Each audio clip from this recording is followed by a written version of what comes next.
सिर्फ हम लोग को 5,000 रुपया बढ़ा दिए, बोले बहुत हो गया। अभी हम लोगों को ग्रेजुएटी चाहिए और जो 500 रुपया महीना सालाना बढ़ने का है वो भी जो उससे साइन करा वो हम लोगों को हम लोग चाहते हैं कि वो हट जाए, उसमें हम लोगों का संशोधन। सेविका सहायिका मिनी बहनों से जुड़ी आज के इस वीडियो में हम एक नई अपडेट के बारे में बात करने वाले हैं, जो कि आप सभी सेविका सहायिका के लिए काफी महत्वपूर्ण होने वाले हैं। आपको एक वीडियो भी दिखाएंगे, आप सभी आंगनवाड़ी बहनें इस पूरी वीडियो को अंत तक जरूर देखिएगा। संशोधन किया जाए। यहाँ पर आए हैं धरना प्रदर्शन में। हम लोग का मानदेय जो मिलता है उसको मानदेय ना होके हम लोग को वेतनमान मिले। जिस हिसाब से हम लोग को काम लिया जा रहा है उस हिसाब से हम लोग का वेतनमान किया जाना चाहिए। और हम ये भी कहना चाहते हैं कि जो भी सुपरवाइजर का, महिला सुपरवाइजर का जो एग्जाम हुआ उसमें हम लोग को कोई आरक्षण नहीं दिया।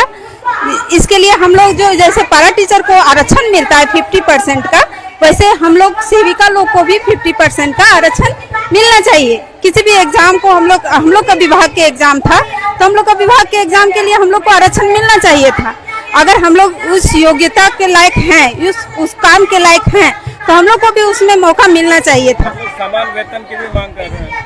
हाँ, हम लोग ये मांग कर रहे हैं कि समान काम का समान वेतन दिया जाए।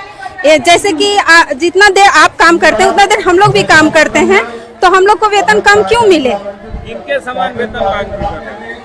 जैसे पारा टीचर वगैरह लोग को जैसे मिलता है वेतन, उस हिसाब से हम लोग को भी वेतन मिले और हम लोग का भी वेतन में वृद्धि हो। आप क्या कहना चाहिए? वेतन से संबंधित हम यही कहना चाहते हैं कि कम से कम हम लोग को न्यूनतम वेतनमान चाहिए। न्यूनतम वेतनमान जैसे हम लोग को 22,200 इतना हम लोग का वेतनमान हर हाल में होना चाहिए। क्योंकि जिस तरह से हम लोग से काम करवाया जाता है, कहने का है कि मात्र सिर्फ 3 से 4 घंटा सेविका काम करती है, लेकिन हम लोग को 24 घंटा काम करना पड़ता है। और सबसे बड़ी बात, अगर हम लोग का वेतनमान हो जाता है तो वो हम लोग को सम्मान मिलेगा।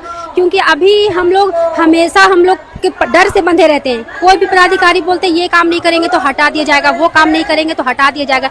डर के रहते हैं, सारा काम दबाव में सारा काम हम लोग करते हैं। अपना मर्जी होते हुए भी बहुत कुछ हम लोग नहीं कर पाते हैं। अभी हम लोग आंगनबाड़ी में बच्चा लोग को भी पढ़ाते हैं। सारा कोई भी पेंशन योजना रहे, अभी मैया सम्मान योजना, हम लोग के बिना सरकार का काम बिल्कुल अधूरा था। अगर हम लोग नहीं करते तो वो कभी संभव नहीं था। लेकिन उसके बाद के अलावा भी आप लोग सरकारी काम बहुत काम है। सावित्रीबाई फुले हो गया, मैया पेंशन हुआ, वृद्धा पेंशन हुआ, विधवा पेंशन हुआ, सर्वे हुआ, सारा विभाग के साथ हम लोग को मिल करके काम किया जाता है। तो इस विभाग से हम लोग को पैसा नहीं मिलता, इसलिए हम लोग को वेतनमान चाहिए, हर हाल में चाहिए। और प्लस एक चीज और कहना चाहेंगे कि हम लोग को आंगनबाड़ी में गैस सिलेंडर नहीं मिला है सिर्फ एक बार, और उसको भराना पड़ता है हम लोग को अपने से। और हम लोग को अभी लकड़ी का जलावन का 150 रुपया महीना मिलता था। 150 में बच्चों का खाना बन जाता है क्या? 13 पैसा में बच्चों का खाना बन जाएगा? 45 बच्चे उपस्थित होते हैं तो 13 पैसा एक बच्चों का जलावन में क्या सीएम हेमंत सोरेन के यहाँ बन जाता है खाना, जो हमारे सेंटर पे बन जाएगा। चुनाव का माहौल है दीदी, क्या अपेक्षा रखते हैं सरकार से? चुनाव का माहौल है, अपेक्षा यही रखते हैं कि हम ही सेविका हैं, पूरा फील्ड वर्कर है, हम ही बीएलओ। अगर हमारी मांगे पूरी नहीं हुई तो इस सरकार को